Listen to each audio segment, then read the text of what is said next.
Hello my dear friends, मैं गगन कपूर एक बार फिर से आप सभी का वेलकम करता हूं। और इनकम टैक्स में मैं आपके साथ आज इनकम फ्रॉम हाउस प्रॉपर्टी का प्रैक्टिकल कैसे करना है वो समझाने की कोशिश करूंगा। आज हम लेट आउट प्रॉपर्टी की इनकम कैसे निकालते हैं वो हम सीख लेंगे, ऐसा मेरा अनुमान है।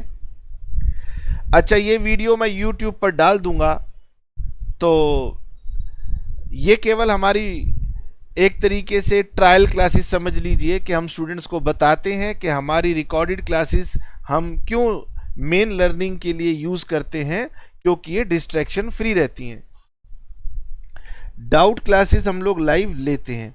तो इनकम फ्रॉम हाउस प्रॉपर्टी को जब हम प्रैक्टिकली करते हैं तो वो ये बहुत ही एक छोटी सी शीट बनती है, और ये छोटी सी शीट आज आप समझ जाएंगे कि ये क्या कह रही है और ये कैसे बन रही है। तो इनकम फ्रॉम हाउस प्रॉपर्टी मैंने आपको पहले भी बताया था कि इसका जो प्रैक्टिकल है वो इन दो सेक्शंस के बीच में है। सेक्शन 23 जिसको हम बोलते हैं एनुअल वैल्यू। एनुअल वैल्यू एक रेवेन्यू है। उस रेवेन्यू में से जब हम खर्चे माइनस करेंगे जो कि सेक्शन 24 में बताए जाते हैं, तो आपकी आएगी इनकम फ्रॉम हाउस प्रॉपर्टी। ये हेड इतना ज्यादा इंपॉर्टेंट है कि हम एग्जाम में इस वाले हेड का क्वेश्चन अगर गलत करेंगे तो प्रॉब्लम होगी। ये हेड सबसे छोटा भी है हमारे पांचों हेड में, और रेदर पांचवा हेड तो हम काउंट नहीं करते। 4 हेड्स में ये इकलौता हेड है जो छोटा है और बहुत सिंपल है, इनकम फ्रॉम हाउस प्रॉपर्टी।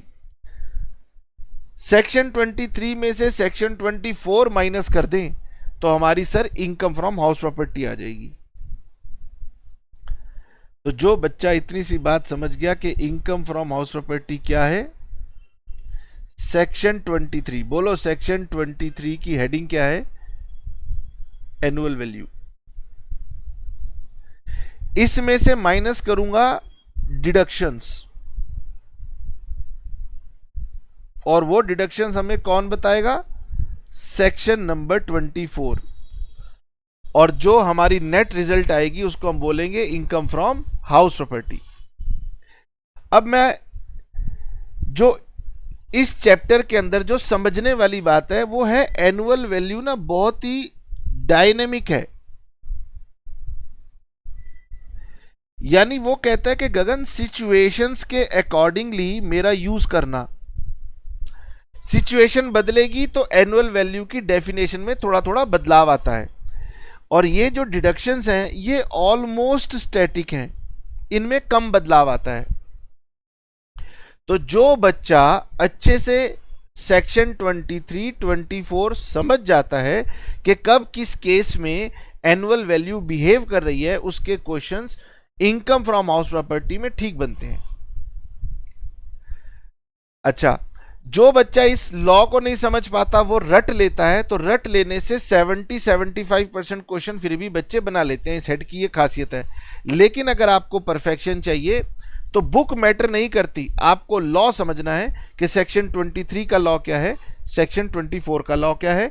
24 का लॉ इजी है, 23 का लॉ डायनामिक है, इसलिए मुझे 23 के लॉ में अभी समय लगेगा।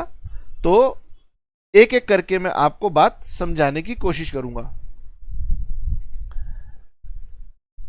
मैं पहले बुक के पास जाता हूं, कोई भी बुक हो फर्क नहीं पड़ता, ये हमारे नोट्स हैं। अभी मैं इसके ऊपर बाद में आऊंगा। मैं पहले गिरीश आहूजा सर की बुक के पास जा रहा हूं। हम क्या सीखने जा रहे हैं सर? हम सीखने जा रहे हैं कि हाउस प्रॉपर्टी में इनकम कैसे निकालते हैं। मैंने कहा बताओ कैसे निकालते हैं सर? वो तो आप सिखाओगे। इतना तो बता दिया कि एनुअल वैल्यू में से हम डिडक्शंस माइनस करेंगे, और लास्ट क्लास में मैंने आपको एनुअल वैल्यू बताई थी। पूरी कंप्लीट नहीं हुई लेकिन मैंने आपको उसका मेजर पार्ट समझा दिया था। नाउ मैंने आज आपको एक बात बताई कि सेक्शन 23 डायनेमिक है, यानी सेक्शन 23 बहुत लेंदी है, उसमें कई सारी सिचुएशंस हैं। एक एक करके मेरे साथ सिचुएशन को समझेंगे। यहां पर पढ़िए यहां पर गिरीश आहूजा सर की बुक में यह लिखा हुआ है कि annual value has to be determined for different category of properties. इस बात का इशारा है कि प्रैक्टिकल करने की जल्दबाजी में मत जाना, पहले सेक्शन क्या कह रहा है उसको समझ लेना। सेक्शन ये कह रहा है कि गगन थोड़ी थोड़ी ना कुछ बारीकियां हैं जो बच्चों को पहले ही बताओ ताकि उनसे प्रैक्टिकल बनाते हुए कॉन्फिडेंस बना रहे। मैंने कहा अच्छा बताओ। तो annual value has to be determined for different categories, और ये कैटेगरीज कैसे बुक बनाती है, जैसे बुक ने ये 4 बना दी तो कोई टीचर कहेगा मैंने 7 बना दी, तो वो मैटर नहीं करती। पहले आप मेन एक सिचुएशन को पकड़ेंगे, और हमारी एक मेन सिचुएशन ये है कि house property which is let, एक ऐसी हाउस प्रॉपर्टी जो हमने किराए पर दी है। अच्छा सर, अगर हमने प्रॉपर्टी किराए पे दी है तो उसके भी क्या कुछ फर्दर सिचुएशंस हो सकती हैं? बिल्कुल हो सकती हैं, और उनमें सबसे सिंपल सिचुएशन होती है कि मैंने प्रॉपर्टी किराए पे दी और मेरी प्रॉपर्टी किराए पर सारा साल रही। तो house property which is let throughout the previous year, इस बात को समझिए, यानी मेरी प्रॉपर्टी पूरा साल किराए पर लगी रही। सर क्या आप ये कहना चाहते हो कि हो सकता है कि मेरी प्रॉपर्टी पूरा साल किराए पर ना लगी हुई हो, कुछ समय वो वेकेंट रह गई हो? यस। तो अगर वो वेकेंट रह गई हो तो सिचुएशन बदल जाएगी, तो लॉ में कुछ और उसके लिए लिखा जाएगा। तो इसलिए अगली सिचुएशन में लिखा है कि हाउस प्रॉपर्टी जो कि किराए पर दी गई लेकिन वो खाली रह गई, या तो पूरे साल या फिर कुछ part of the previous year. तो इन दोनों के अंदर आपको समझना पड़ेगा। सबसे पहला और सबसे सिंपल केस कि हमारी प्रॉपर्टी किराए पर थी और वो पूरा साल किराए पर रही। अब सर आपने कहा था सेक्शन 23 डायनेमिक है, 24 स्टैटिक रहने वाला है, तो 23 में डायनेमिज्म समझिए।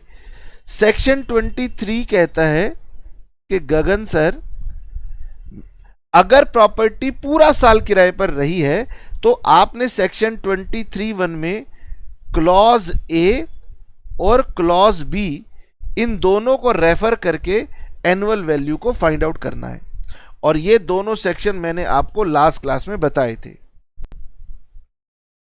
तो प्रॉपर्टी पहला केस लेके चल रहा हूं, property let out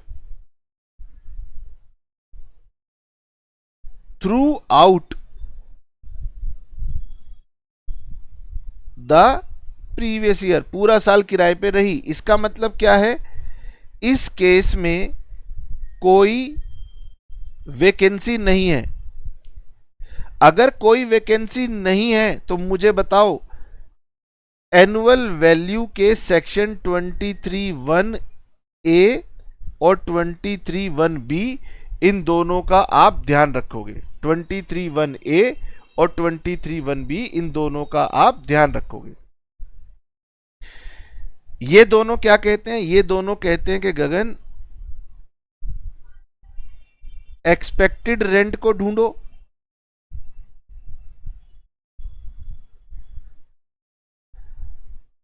actual rent received और रिसीवेबल उसको ढूंढो, उन दोनों में से जो भी हायर निकल के आए उसको नाम रख दो जीएवी, उसमें से municipal taxes actually paid during the year और जो कि एक्चुअली बॉर्न बाय ओनर होने चाहिए। ऐसा नहीं कि किराएदार से भरवा दिए, ओनर ने अगर भरे हैं तो माइनस कर देना चाहे कितने भी साल के हो। ये बात मैंने आपको लास्ट क्लास में भी बताई थी। This is called eight net annual value. ये मैंने लास्ट क्लास में आपको बता दी, ठीक है। तो अब मैंने आपको क्या समझाना है? अब मैंने आपको समझाना है कि ये इनकम नहीं है, नेट एनुअल वैल्यू इनकम नहीं है, इसमें से अभी माइनस करना पड़ेगा आपको डिडक्शंस। अंडर सेक्शन 24 इसमें से डिडक्शंस माइनस करनी है। इनकम का मतलब होता है कि जो पैसा आपको मिला है उस पैसे को कमाने में अगर आपका कोई जेन्युइन खर्चा हुआ है तो उसको माइनस कीजिए, फिर जो नेट आपके पास बचा है वो इनकम होती है। ये तो कॉमन सेंस की बात है। इसी को लॉ ने कैसे लिखा समझिए। लॉ कहता है गगन इसमें से आप माइनस करेंगे, मैं पहले आपको चलो लिख देता हूं, इसमें से आप माइनस करेंगे, इसे क्या कहें, स्टैट्यूटरी डिडक्शन। मतलब गवर्नमेंट ने एक ऑफिशियल डिडक्शन दे दी घटाने के लिए eight the rate of 30% of net annual value. यानी ये जो वैल्यू आएगी इसका 30% जो भी अमाउंट निकल के आए पहले वो यहां से माइनस कर देना। अच्छा सर मान लीजिए हमारा एक्सपेक्टेड रेंट आया 2 लाख और हमारा एक्चुअल रेंट आया लेट अस सपोज 250। ये वैल्यू आ गई हमारे पास 250। इसमें से 10,000 के म्युनिसिपल टैक्स पे हो गए तो ये वैल्यू आई 240। सॉरी, मुझे बताइए स्टैट्यूटरी डिडक्शन कितने अमाउंट की माइनस करोगे? कैलकुलेटर है, लेके बैठा करो। 2,40,000 का 30% 72,000 माइनस कर देना। बोलो कितना आसान है। गवर्नमेंट ने कहा कि गगन जो भी एनएवी आए उसका 30% माइनस कर देना। हमने कहा क्यों? बोलो।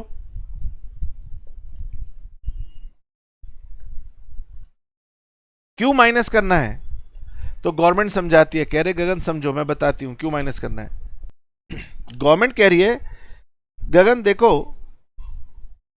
थोड़ा सा सोच के देखो, आपके पास एक हाउस प्रॉपर्टी है, आपने हाउस प्रॉपर्टी किराए पे दी, तो किराए पे देने के लिए आपने कुछ खर्चा किया था? मैंने कहा हाँ किया था। सोचो आपकी हाउस प्रॉपर्टी होती, आप किराए पे देते, तो किराए पे देने के लिए आपको क्या क्या खर्चे करने पड़ते?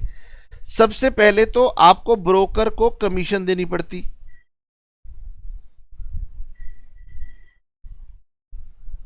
एजेंट को कमीशन देनी पड़ती कि भाई हमारे पास एक हाउस प्रॉपर्टी है, उस पर कोई किराएदार हो तो लगवा देना। तो ब्रोकर आपसे खर्चा लेगा, तो आप ब्रोकर की कमीशन दिखाओगे। उसके बाद जो किराएदार आएगा वो कहेगा सर मुझे इसको देने से पहले एक बार व्हाइट वॉश करवा दो, तो वो व्हाइट वॉश का खर्चा करवाएगा।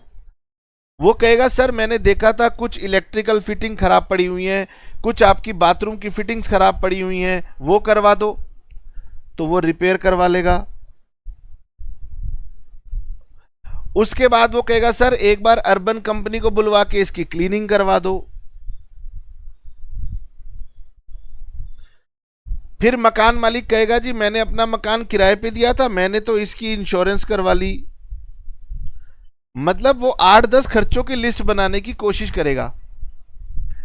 गवर्नमेंट ने कहा यार हमारे पास इतना समय नहीं है, सिंपलीफाइड रखते हैं। असेसी के पास भी समय नहीं है कि बेचारा अपना सर्विस क्लास होगा, बिजनेस कर रहा होगा, उसने एक मकान किराए पे दे दिया, अब उसके ऊपर ये बर्डन डालो, ये डॉक्यूमेंट प्रिपेयर कर, फिर इन डॉक्यूमेंट्स को संभाल के रख, वो भी परेशान होगा, हम भी परेशान होंगे। एक सिंप्लीफाइड तरीका रखते हैं। उन्होंने कहा कि भाई इन सारे खर्चों के बदले में एक लमसम हम डिडक्शन उसको दे देते हैं, this is known as statutory deduction.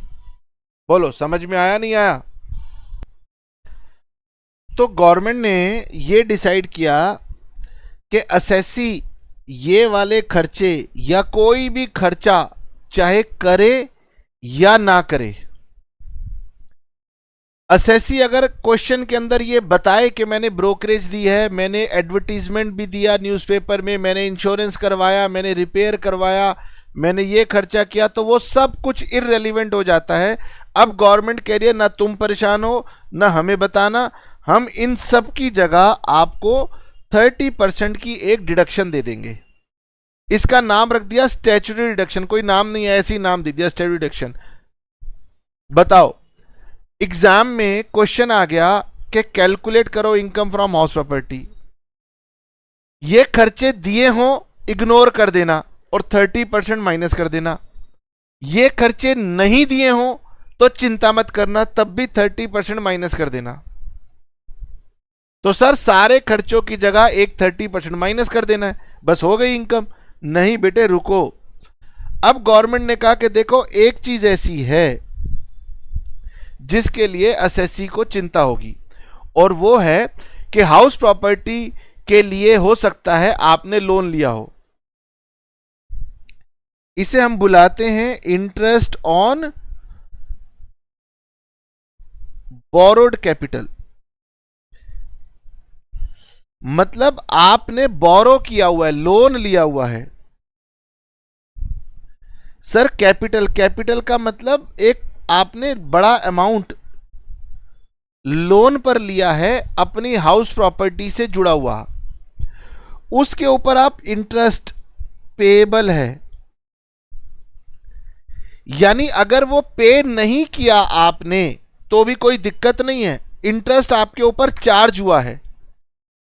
तो गवर्नमेंट ये नहीं पूछ रही कि तूने ये बता इंटरेस्ट की पेमेंट कर दी या नहीं कर दी। गवर्नमेंट कह रही है हर एसएससी को मकान, ज्यादातर आप देखोगे तो वो हाउस प्रॉपर्टी को लोन पर लेते हैं और फिर उसको कुछ पैसा दे देते हैं और बाकी वो किराए पे दे देते हैं और उस किराए से उसकी इंस्टॉलमेंट चुकाने की कोशिश कर रहे होते हैं।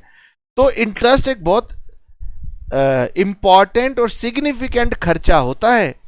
तो गवर्नमेंट ने कहा गगन इसको हम अलग से अलाउ करेंगे, इसको छोड़ के कोई और खर्चा अलाउ नहीं करेंगे। और यही मैंने आपको अब मेनली सिखाना है। 24B, इसमें दो इंटरेस्ट की डिडक्शन आपको मिलती है। एक को हम नाम बोलेंगे करंट इंटरेस्ट और एक को हम नाम देंगे प्री कंस्ट्रक्शन पीरियड इंटरेस्ट। ये दो इंटरेस्ट हमने माइनस करने हैं। उसके बाद जो भी रिजल्ट आ जाए, चाहे पॉजिटिव आ जाए चाहे नेगेटिव आ जाए, that is known as income from house property.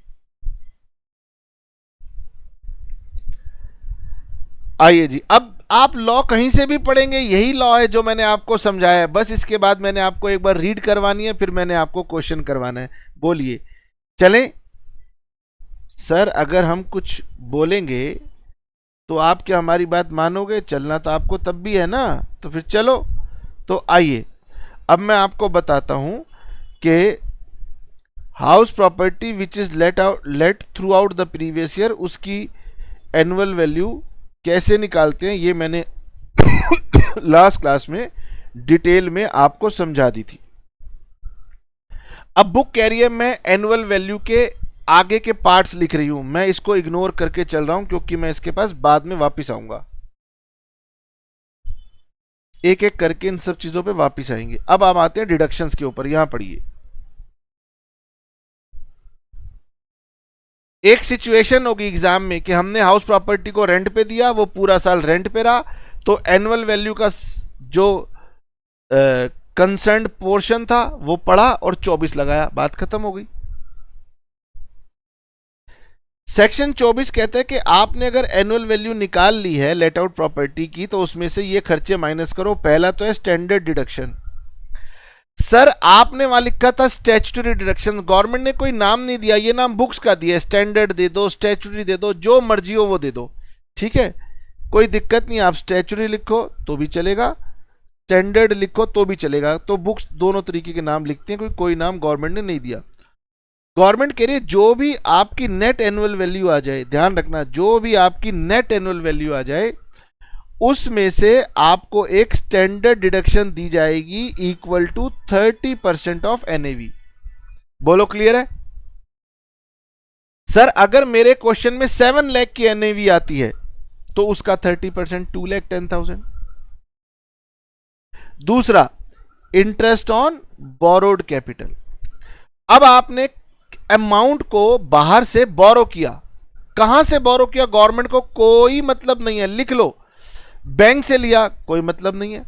Sir मैंने अपने दोस्त से ले लिया कोई मतलब नहीं है। जहां से मर्जी लोन लिया क्या प्रॉपर्टी के लिए? हाँ लिया, तो फिर वो उसका इंटरेस्ट भरते हो तो वो खर्चा अलाउड होगा। Where property has been acquired, मतलब खरीदी गई हो, कंस्ट्रक्टेड बनवाई गई हो, रिपेयर्ड उसकी रिपेयरिंग करवाई गई हो, उसका रिन्यूअल करवाया गया हो, उसका रिकंस्ट्रक्शन करवाया गया हो। 5 चीजें लिखी, एक्वायर्ड, कंस्ट्रक्टेड, रिपेयर्ड, रिन्यूअल और रिकंस्ट्रक्शन। सारे मिलते जुलते हैं। कभी वो कह रहे हैं नया बनाया, तोड़ के बनाया, पुनर्निर्माण कर दिया, रिपेयरिंग करवा दी, सब बातें आ गई। और इसके लिए आपने अमाउंट बोरो किया। तो जो इंटरेस्ट आपका पेएबल था, जो इंटरेस्ट आपका पेएबल हुआ था, पे हुआ हो नहीं हुआ हो कोई मतलब नहीं, वो अलाउ कर दिया जाएगा एज डिडक्शन। ठीक है। नाउ ये जो इंटरेस्ट पेएबल था, ये सेपरेटली कैलकुलेट करके क्लेम कर पाओगे। ये 24A में मिक्स नहीं हुआ, ये फिर भी अलग है, 30% से ये अलग है। इट इज इमैटेरियल, इससे कोई फर्क नहीं पड़ता whether interest has been actually paid और नॉट पेड। आपने एक्चुअली पे नहीं किया, गवर्नमेंट को इस बात से कोई फर्क नहीं पड़ता। अब मुद्दे की बात समझते हैं, जहां पर आपको थोड़ा दिमाग लगाना है। गवर्नमेंट ने कहा interest attributable to the period prior to completion of construction. Sir मकान किराए पे कब दूंगा? जब मेरा मकान प्रिपेयर हो जाएगा, कंस्ट्रक्ट हो जाएगा। सर ये मेरा, मैंने यहां पर लोन लिया और मैंने अपने हाउस प्रॉपर्टी की कंस्ट्रक्शन शुरू करवाई। 1 साल यहां खत्म हो गया, दूसरा साल यहां खत्म हो गया, और फिर तीसरे साल में यहां पर मेरी हाउस प्रॉपर्टी कंप्लीट हो गई। जब हाउस प्रॉपर्टी कंप्लीट हो गई तो फिर मैंने इसको रेंट के ऊपर दे दिया। अगर मुझे रेंट पे देना था, मैंने मार्केट में शोर मचा रखा था। जब तक मकान बन रहा था लोग देखने ही आ रहे थे, उन्होंने पहले ही कह दिया था बाबूजी जिस दिन पूरा हो जाए ना हमें किराए पे दे देना। तो मान लो वो किराए पे इसी दिन लग गया, या वो किराए पे कंप्लीट होने के बाद लगा, जो भी लगा। तो यानी कि कहने का मतलब ये है कि अगर ये ईयर 1 था, ये ईयर 2 था और ये ईयर 3 था, और इस ईयर 3 में ये मेरी date of completion of house property थी, तो यहां तक तो मैं अपना मकान रेंट पर दे ही नहीं सकता था। अगर मेरा हाउस प्रॉपर्टी रेंट पे लगा भी होगा तो या तो कंप्लीशन होने के इमीडिएटली बाद लग गया होगा या कुछ समय के बाद लग गया होगा। तो यानी कि मैंने मैक्सिमम इस साल में रेंट कमाया होगा इतने ही पार्ट का, पूरे साल का रेंट भी नहीं मुझे मिला होगा। जब मुझे रेंट मिला होगा तभी तो मैं ये कह सकता हूं कि भाई मेरी हाउस प्रॉपर्टी कंप्लीट हो गई, मैं बिल्डिंग का ओनर बन गया, मैं इनकम फ्रॉम हाउस प्रॉपर्टी यहीं से तो लगाना शुरू करूंगा। सोचिए, मैंने एनुअल वैल्यू कैलकुलेट की, मैंने एनुअल वैल्यू में से 24A माइनस कर दिया। गवर्नमेंट ने कहा इसमें से तू 24B इंटरेस्ट भी माइनस कर सकता है। अब एसएससी पूछना चाहता है कि गगन सर ये बताओ कि मेरा ये हाउस प्रॉपर्टी मान लो रेंट पर यहां पर केवल 5 महीने के लिए लगा, तो क्या मैं इंटरेस्ट यहां पर 5 महीने का माइनस करूंगा? गवर्नमेंट कह रही है नहीं नहीं, मैं लॉ में पढ़वाऊंगा, पहले समझ लो। सबसे क्रूशियल पार्ट समझाने जा रहा हूं, यहीं पर बच्चा गलती कर देता है। गवर्नमेंट ने कहा जिस साल में भी आपका हाउस प्रॉपर्टी कंप्लीट हुआ होगा उस साल में आपने अगर अपना प्रॉपर्टी रेंट पे दे दी थी, तो चाहे 1 महीने का रेंट मिला हो, 2 महीने का मिला हो, 5 महीने का मिला हो, 10 महीने का मिला हो, ठीक है, एनुअल वैल्यू तो उसी के हिसाब से आप निकाल लेना। लेकिन जब इंटरेस्ट माइनस करोगे तो इंटरेस्ट पूरे के पूरे 12 मंथ का माइनस करना, यानी यहां से लेकर यहां तक का पूरा इंटरेस्ट माइनस कर देना। ऐसा लॉ में लिखा है। लॉ में लिखा है गगन जिस साल प्रॉपर्टी कंप्लीट हो जाए उस साल आपकी इनकम फ्रॉम हाउस प्रॉपर्टी जरूर निकलेगी, किसी ना किसी केस में जरूर निकलेगी। और जब भी निकलेगी तो आपने पूरे साल का इंटरेस्ट माइनस करना है। और बच्चा यहां पर लॉजिक लगाने बैठ जाता है कि सर मेरी तो प्रॉपर्टी यहां पर पूरा साल थी नहीं, वो लॉजिक लगाता है, लेकिन गवर्नमेंट कह रही है तुझे किसने कहा लॉजिक लगाने को, मेरा लॉ पढ़ना, मेरे लॉ में लिखा है 12 महीने मैंने अलाउ किए, कर दे माइनस। अच्छा ठीक है सर। इसका मतलब ये हुआ कि गवर्नमेंट कह रही है कि अब आपके लिए जो कंसर्न है वो केवल यहां से लेकर लोन की डेट से लेकर के यहां तक का इंटरेस्ट है। बताओ जी, मुझे जो बच्चा ये वाली डेट बता दे, जो बच्चा ये वाली डेट समझ ले, फिर उससे दिक्कत नहीं होगी। ये कहलाएगा प्री कंस्ट्रक्शन पीरियड। अब बिल्कुल अगर आपका ध्यान इधर उधर है, आप बातों में लगे हुए हो या क्लास देखते हुए लाइटली ले रहे हो, तो सीरियस हो जाओ। दोबारा समझ लो, डेट ऑफ कंप्लीशन कहां है, ये रही। एक नॉर्मल व्यक्ति कहता है कंप्लीशन से पहले का जितना भी पीरियड होता है वो प्री कंस्ट्रक्शन पीरियड होता है। ये एक नॉर्मल व्यक्ति की सोच है। गवर्नमेंट कह रही है नहीं, जिस साल आपकी प्रॉपर्टी कंप्लीट होगी उस साल में आपको ये सारा का सारा इंटरेस्ट दे दूंगी, पूरा 12 मंथ का इंटरेस्ट माइनस करना। इसलिए प्लीज प्लीज प्लीज वो कह रही है, गवर्नमेंट कह रही है इसको अपने प्री कंस्ट्रक्शन पीरियड का पार्ट मत बोलो। Don't consider it as your pre construction period part. Pre construction period part आप कौन सा लोगे, आप लोगे डेट ऑफ कंप्लीशन से पहले का 31 मार्च, या फिर डेट ऑफ कंप्लीशन से पहले का प्रीवियस ईयर। दो बातें कही। Pre construction period starts from date of loan. आपने लोन कब लिया, डेट ऑफ लोन से स्टार्ट होगा।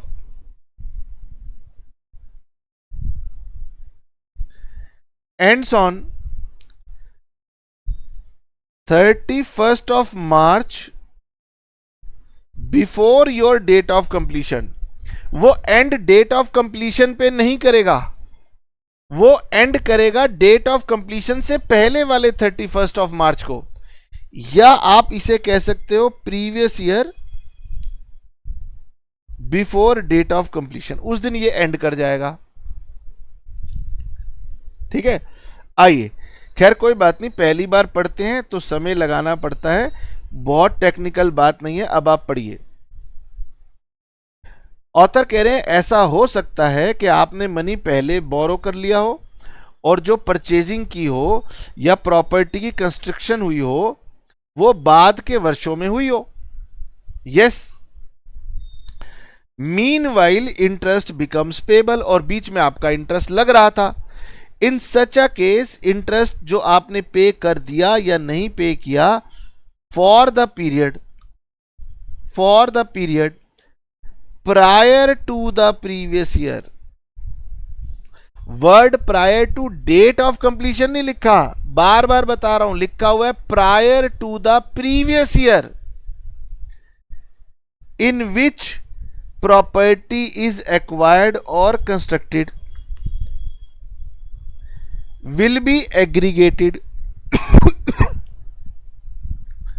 डायग्राम को दोबारा से समझ लीजिए, यही मेन बात समझाने की है। जितनी जल्दी समझेंगे उतनी जल्दी हाउस प्रॉपर्टी चैप्टर पे कंट्रोल आ जाएगा। ये मान लो ईयर 1 था, ईयर 2 था, ईयर 3 था, ईयर 4 था, ईयर 5 था। यहां पर आपकी है डेट ऑफ कंप्लीशन, यहां पर आपने डेट ऑफ लोन, यहां पर आपने लोन ले लिया, ये आपकी डेट ऑफ कंप्लीशन। तो वो कह रहे हैं कि डेट ऑफ कंप्लीशन नहीं देखना, ईयर ऑफ कंप्लीशन देखो। एक ही बात है, ईयर ऑफ कंप्लीशन देखो। ये जो ईयर ऑफ कंप्लीशन था, इसका इंटरेस्ट जब आप इस प्रीवियस ईयर की इनकम कैलकुलेट करोगे तो क्लेम कर लेना। इसका मतलब आपका प्री कंस्ट्रक्शन पीरियड जो प्रीवियस ईयर ऑफ कंप्लीशन है उससे पहले यहां से यहां तक होता है। इस लैंग्वेज को पकड़िए। वो कह रहे हैं interest payable for the period prior to previous year in which the property is acquired और कंस्ट्रक्टेड। जिस ईयर में प्रॉपर्टी कंप्लीट हो गई हो उस ईयर से, प्रीवियस ईयर से जो पहले वाला पीरियड होता है ना, उसको प्री कंस्ट्रक्शन कहना। यानी कि वो केवल एक ही बात समझाने की बार बार कोशिश कर रहे हैं कि इस पीरियड को हम प्री कंस्ट्रक्शन पीरियड नहीं कहते, लेकिन एक कॉमन बच्चा इसे प्री कंस्ट्रक्शन पीरियड कहता है। अब आप कहोगे सर आप इतना दबाव दे के बता रहे हो, प्रेशर क्रिएट कर रहे हो ताकि आप गलती ना करो। सर आज के समय में हमारे पास आपके जितनी पेशेंस नहीं है। अरे तो जल्दबाजी में मत भागो, जो जल्दबाजी में भाग रहे हैं उनको भागने दो। जैसे सब भाग रहे हैं वैसे तुम भी भागे तो तुम अलग कैसे हुए? हाँ अच्छा, अब क्या होगा? अब गवर्नमेंट कह रही है गगन इस पीरियड का इंटरेस्ट कलेक्ट कर लो। मान लो इस पीरियड का इंटरेस्ट बन गया 3 लाख रुपीस। अब क्या करें उसका? उस पीरियड में तो हाउस प्रॉपर्टी थी नहीं, इनकम निकली नहीं, तो कैसे डिडक्ट करूं? अब गवर्नमेंट कहती है गगन इसकी कर दो 5 इंस्टॉलमेंट्स, तो डिवाइडेड करो 5। वो कह रहे गगन इकट्ठा कर लो जितना भी इंटरेस्ट बना, प्री कंस्ट्रक्शन पीरियड का जितना भी इंटरेस्ट बना इकट्ठा कर लो और उसकी 5 लगातार किश्तें बना लो। 5 लगातार किश्तें बना लो और स्टार्ट कर दो उस ईयर से लेना जिस साल आपकी एक्विजिशन या कंस्ट्रक्शन पूरी हो गई। यानी इसकी 5 किश्तें बना दो। जो इंस्टॉलमेंट बनेगी आपने 5 साल लगातार इसको क्लेम करना ही करना है। पहली इंस्टॉलमेंट इस साल में क्लेम कर लेना, दूसरी इंस्टॉलमेंट इस साल में क्लेम कर लेना, तीसरी इस साल में, चौथी इस साल में और 5वीं इस साल में। उसके बाद ये आपके 3 लाख यहां 5 किश्तों में खत्म हो जाएंगे, आगे नहीं जाएंगे।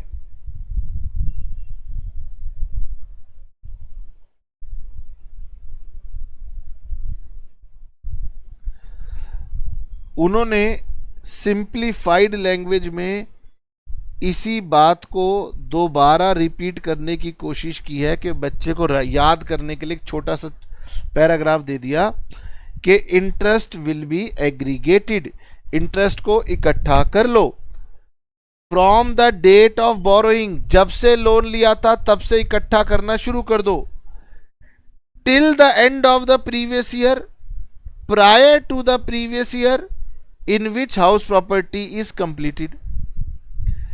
जिस साल में हाउस प्रॉपर्टी कंप्लीट हुई उस प्रीवियस ईयर से पहले के प्रीवियस ईयर तक का इंटरेस्ट प्री कंस्ट्रक्शन है। वो कह रहे हैं गगन फिर बता देता हूं, गलती से भी डेट ऑफ कंप्लीशन तक मत चले जाना,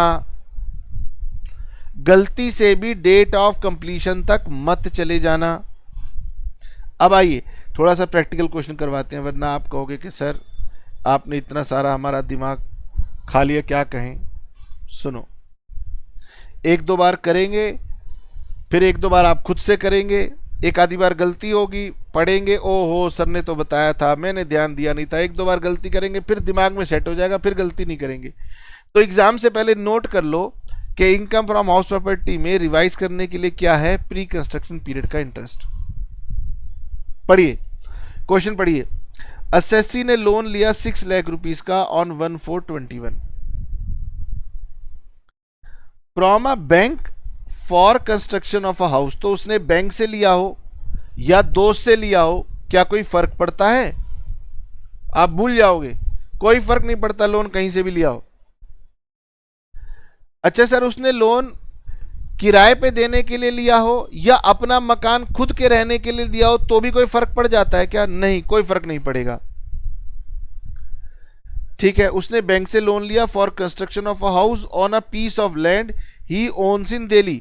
उसके पास लैंड अपनी पड़ी हुई थी, ठीक है। Loan carries interest at the rate of 10% per annum, loan के ऊपर इंटरेस्ट लग रहा है 10% पर एनम।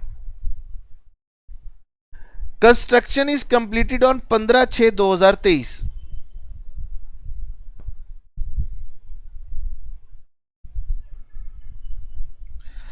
हम एक बुक का एग्जाम्पल कर रहे हैं, बुक के नाम को छोड़ो। लोन लिया था 1/4/21 को, तो 31 March 22, 31 March 23, 31 March 24। Construction is completed on 15/6/23। Construction is completed hair.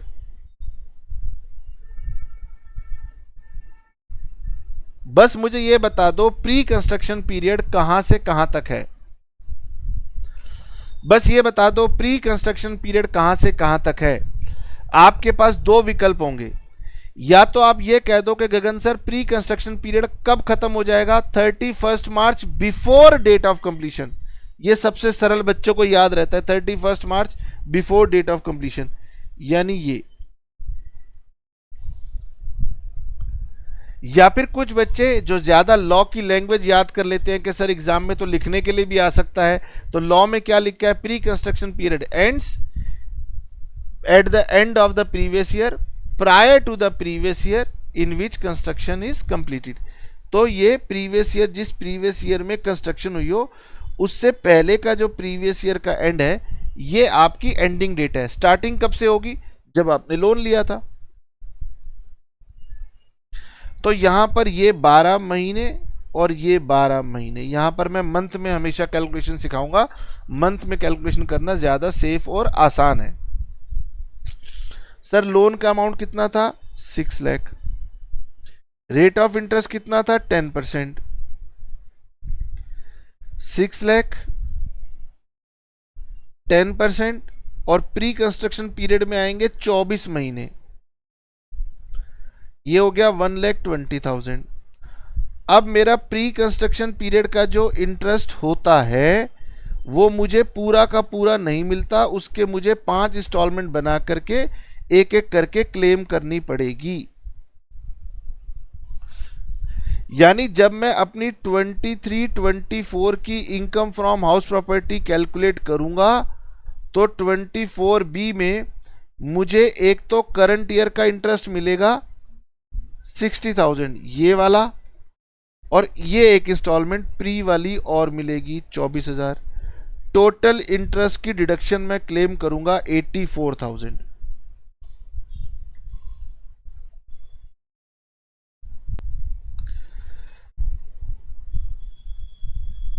पढ़िए क्वेश्चन। क्वेश्चन कह रहा है, सॉल्यूशन पढ़ते हैं चलिए, कि जो आपका करंट प्रीवियस ईयर है जिसमें हाउस प्रॉपर्टी कंप्लीट हो गई, उसमें आपको करंट ईयर का पूरे साल का इंटरेस्ट मिल जाएगा 60,000। और जो आपका प्री कंस्ट्रक्शन पीरियड है वो याद रखना, वो डेट ऑफ कंप्लीशन तक नहीं, prior year, previous year prior to completion तक का पीरियड होता है। उसकी 5 इंस्टॉलमेंट होंगी, और वो आपको एक इंस्टॉलमेंट इस साल मिलेगी, और फिर 4 और इंस्टॉलमेंट कंजिक्यूटिवली आपको मिलेंगी, चाहे आप अपना लोन जल्दी पे कर दो तब भी।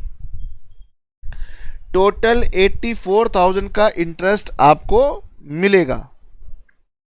वो कह रहे याद रखना अभी भी प्रॉपर्टी कंप्लीट हुई इस डेट को, लेकिन इंटरेस्ट यहां से लेकर यहां तक का ही जो है करंट ईयर में आएगा, बाकी का प्री में आएगा।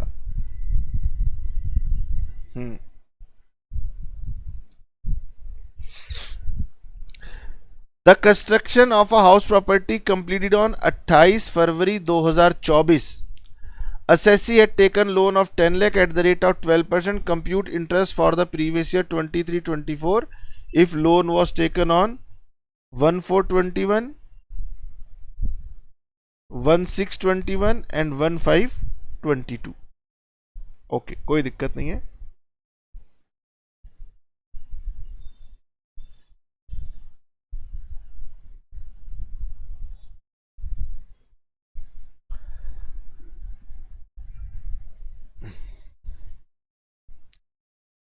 सर इसमें कोई सॉल्यूशन में मिस्टेक हो सकती है? पता नहीं, कोई एक आधे क्वेश्चन में मिस्टेक तो है इनकी बुक में, मैं एग्जैक्टली नहीं कह सकता, आप करके देख लेना। R took a loan of 6 lakh on 1/12/2020. He took additional loan of 5 lakh on 1/4/21. Construction of the house is completed on 15/9/2021. ये हटा दो। Compute the deduction allowable on account of interest for the previous year 23-24, assuming nothing has been repaid on the account of fresh loan. Okay.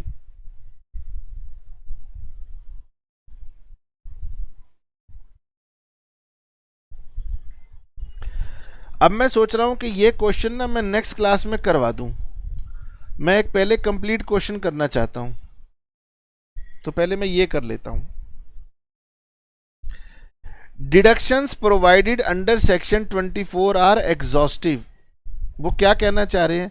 वो कह रहे गगन पता नहीं तुमने बच्चों को बताया या नहीं बताया कि जो हमने 24A में 30% दिया और जो इंटरेस्ट दिया वो अपने आप में संपूर्ण है, कहीं पता चले कोई और नई खर्चा आप मांग कर लो तो वो नहीं मिलेगा। मैंने कहा जी मैंने बच्चों को बता दिया था।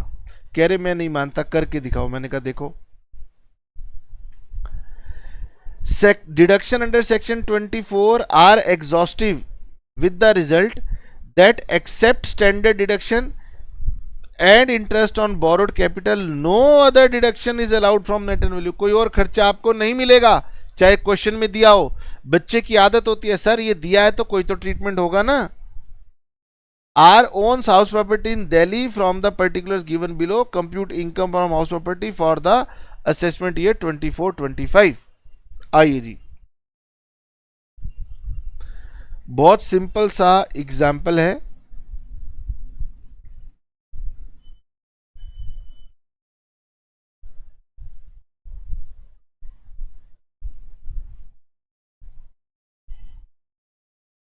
Income from house property for the previous year 23-24। Now सबसे पहले क्या लेंगे? अब हमारी तो अभी ऐसी आदत पड़ी हुई है और बच्चों को भी ऐसे ही ज़्यादा अच्छा लगता है कि सर सबसे पहले हम लेंगे म्युनिसिपल वैल्यू, फिर हम लेंगे fair rent whichever is higher, फिर लेंगे standard rent whichever is lower और उसका नाम रख देंगे एक्सपेक्टेड रेंट, और फिर लेंगे ARRR और फिर लेंगे इन दोनों का हायर, और जो हायर आएगा उसको GAV बना देंगे।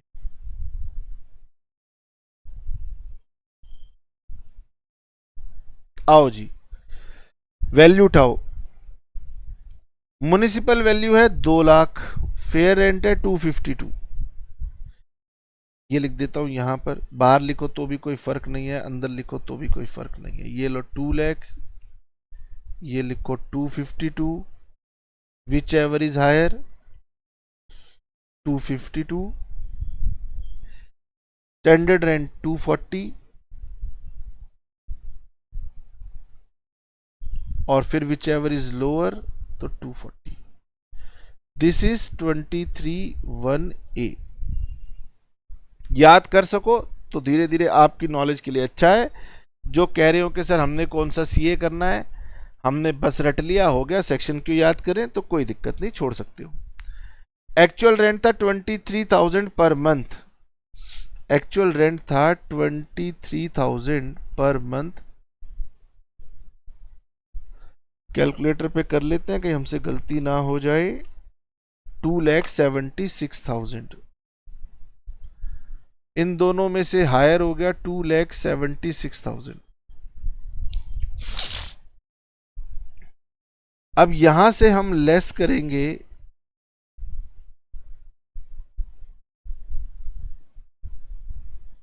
म्युनिसिपल टैक्सेस एक्चुअली पेड, और फिर हमारे पास आ जाएगी नेट एनुअल वैल्यू, और जब नेट एनुअल वैल्यू आ जाएगी तो सेक्शन 23 का काम खत्म हो जाएगा, फिर सेक्शन 23 का काम स्टार्ट हो जाएगा। म्युनिसिपल टैक्सेस थे 20% ऑफ म्युनिसिपल वैल्यू, वो सीधी वैल्यू नहीं बता रहा, वो कह रहे गगन म्युनिसिपल वैल्यू का 20% निकाल लो, तो म्युनिसिपल वैल्यू थी 2 लाख, 2 लाख का 20%, तो इसका मतलब सर ये हो गया 40,000। लो, एग्जामिनर कह रहे मेरे पास ज़्यादा यहाँ कुछ छेड़छाड़ करने को नहीं है, तो मैंने निकाल लिया 40,000। म्युनिसिपल टैक्सेस पेड कितने किए, 50% ऑफ टैक्स लेवाइड, यानी इसका 50%, यानी 20,000 आपने पे किए, लेस कर दो,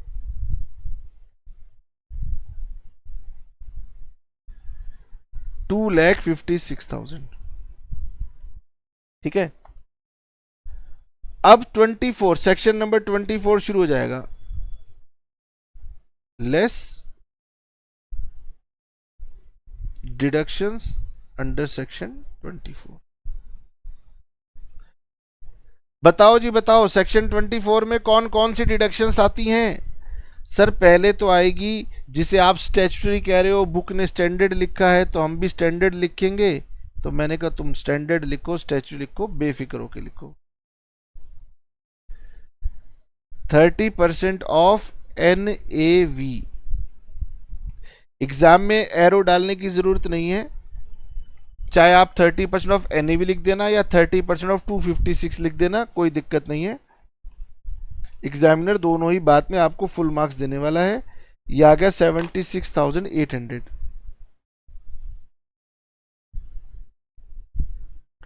अब इसमें से इंटरेस्ट की डिडक्शन और माइनस कर दो, इसमें एक तो इंटरेस्ट आएगा आपका करंट ईयर का, और एक अगर कोई प्री कंस्ट्रक्शन पीरियड चल रहा है तो उसका इंटरेस्ट आएगा, ये दो इंटरेस्ट आपने माइनस कर देने हैं। उसके बाद what ever may be the result, चाहे पॉजिटिव और नेगेटिव, वो कहलाएगा इनकम फ्रॉम हाउस प्रॉपर्टी। देखते हैं ये,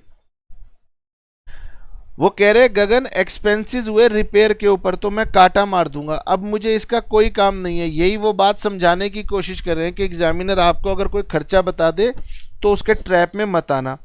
इंश्योरेंस प्रीमियम किसी काम का नहीं, इसके सिवाय एडवर्टीजमेंट दे देता, कोई काम का नहीं, ब्रोकर कमीशन दे देता, कोई मतलब नहीं, इसके साथ में अगर वो और भी कोई खर्चा दे देता, हमें कोई मतलब नहीं था। ठीक है, अब हम मेन पार्ट के ऊपर आते हैं। R had borrowed a sum of 12 lakh on 1/7/21. R had borrowed a sum of 12 lakh at 10% per annum 1/7/21, and construction was completed on 28th of February 23.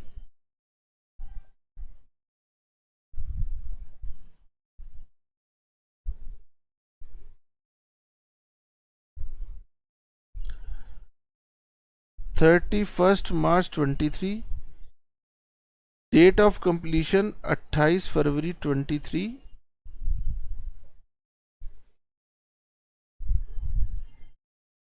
उससे पहले हो गया 31 मार्च 2022, और ये हो गया 1/4/2021।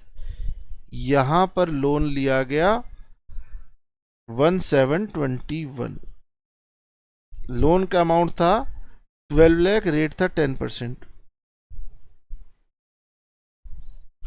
बताओ जी मुझे प्री कंस्ट्रक्शन पीरियड कहां से कहां तक होगा।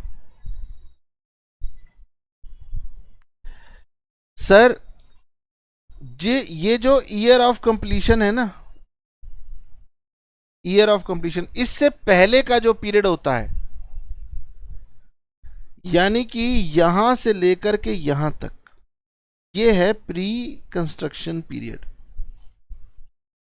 1/7/21 से लेकर के 31 मार्च 22 तक, तो pre construction period starts from 1/7/21, ends on 31 March 22। Total हो गए यहां पर 9 months, 12 lakh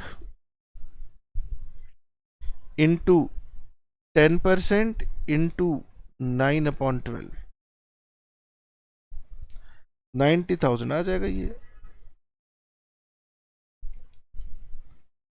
90,000। क्या ये पूरा का पूरा एक ही बार में मिल जाता है? नहीं सर, इसकी भी 5 इंस्टॉलमेंट करना, याद रखना 5 इंस्टॉलमेंट, 18,000। तो पहली इंस्टॉलमेंट कब मिलेगी? सर पहली मिल जाएगी 22-23 में, वो साल बीत चुका है। दूसरी मिलेगी 23-24 में, वो मेरा करंट प्रीवियस ईयर है। यानी यहां पर एक तो 18,000 का प्री कंस्ट्रक्शन पीरियड इंटरेस्ट मिलेगा और एक यहां पर 1,20,000 करंट ईयर का इंटरेस्ट मिलेगा। ठीक है, तो ये हो गया 1,38,000। तो हमारी जो एनएवी आई थी 2,56,000 माइनस 76,800 और माइनस 1,38,000, ये हमारी इनकम फ्रॉम हाउस प्रॉपर्टी आ गई 41,200। सर क्या ये नेगेटिव भी आ सकती थी? बिल्कुल ये नेगेटिव भी आ सकती थी। सर तो क्या अभी हमसे सारे क्वेश्चन बन जाएंगे लेट आउट वाले? बिल्कुल भी नहीं। प्री कंस्ट्रक्शन पीरियड इंटरेस्ट कोई आसान बात नहीं है, पहले थोड़ा सा उसकी प्रैक्टिस कीजिएगा, फिर आप वो क्वेश्चन कर सकते हैं जहां पर इनकम फ्रॉम हाउस प्रॉपर्टी हमें लेट आउट के केस में निकालनी हो। नाउ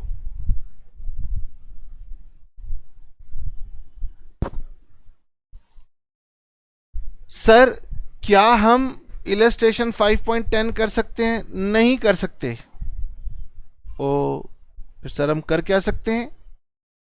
आप कर ये सकते हो कि ये जो आपके पास प्रॉब्लम्स है ना, इनको आप ट्राई कर सकते हो, और मुझे डाउट है कि इसमें कोई एक आधा आंसर, एक ज्यादा नहीं, एक आधा आंसर है वो गलत हो सकता है, क्योंकि मैं कई साल से आहूजा जी की बुक पढ़ा रहा हूं, तो यहां पर जाकर के मुझे बच्चे बोलते हैं कि सर हमने क्वेश्चन किया था और आंसर में एरर थी। एक में इसका मतलब सर क्वेश्चन ना करें, करो ना। सर मेरे पास सिंघानिया जी की बुक है, उनकी बुक से प्री कंस्ट्रक्शन कर लूं, उनकी बुक के क्वेश्चन थोड़े हार्ड होते हैं, कर लेना। सर हमारे पास सीए का स्टडी मटेरियल है, इंटरनेट पे अवेलेबल है, वहां से प्री कंस्ट्रक्शन पीरियड इंटरेस्ट की कैलकुलेशन कर लूं, कर लो। मेरे दोस्त के पास एक बुक पड़ी है, कर लो। बनेगा बहुत अच्छी बात है, नहीं बनेगा तो घबराना नहीं है, अभी 1-2 क्लासेस में और मेरे साथ बनाओगे, धीरे धीरे सीख जाओगे। अभी मैंने बहुत सिंपल केस लिया, लोन को मैंने रीपे नहीं किया, फिर लोन को भी अगर रीपे कर दूंगा तो वो एडजस्टमेंट भी आपको हम नेक्स्ट क्लास में सिखा देंगे। अभी के लिए इतना ही बहुत है। आपने हमें बहुत पेशेंस के साथ सुना, इसके लिए आपका बहुत बहुत धन्यवाद। हमने पीछे एक स्कीम भी दी थी स्टूडेंट्स को, जल्दी जल्दी ज्वाइन कर लो। काफी सारे स्टूडेंट्स ने उस स्कीम का फायदा उठाया। अब जिन्होंने नहीं उठाया कोई बात नहीं, जो लेट हो वो एडमिशन लेना चाहें ले सकते हैं। हम आपको गिरीश आहूजा सर की बुक से और सिंघानिया सर की बुक से 2 अलग अलग कोर्स देते हैं, जिनको भी चाहिए हो वो हमसे संपर्क कर सकते हैं, और जिन्हें यूट्यूब पर समर्थन मिल रहा हो वो कोई बात नहीं। ठीक है, tata bye bye, see you, धन्यवाद। क्लास अच्छी लगे तो दोस्तों के साथ शेयर कर दिया करो। अगर कहीं और पढ़ लिया है, कहीं और पढ़ रहे हो, क्लास नहीं ले सकते हो, तो थोड़ा सा कमेंट में ही लिख दिया करो कि सर हमारा ये सुझाव है या हमारी ये एप्रिसिएशन है। इतना शर्माया मत करो। चलिए tata bye bye, see you.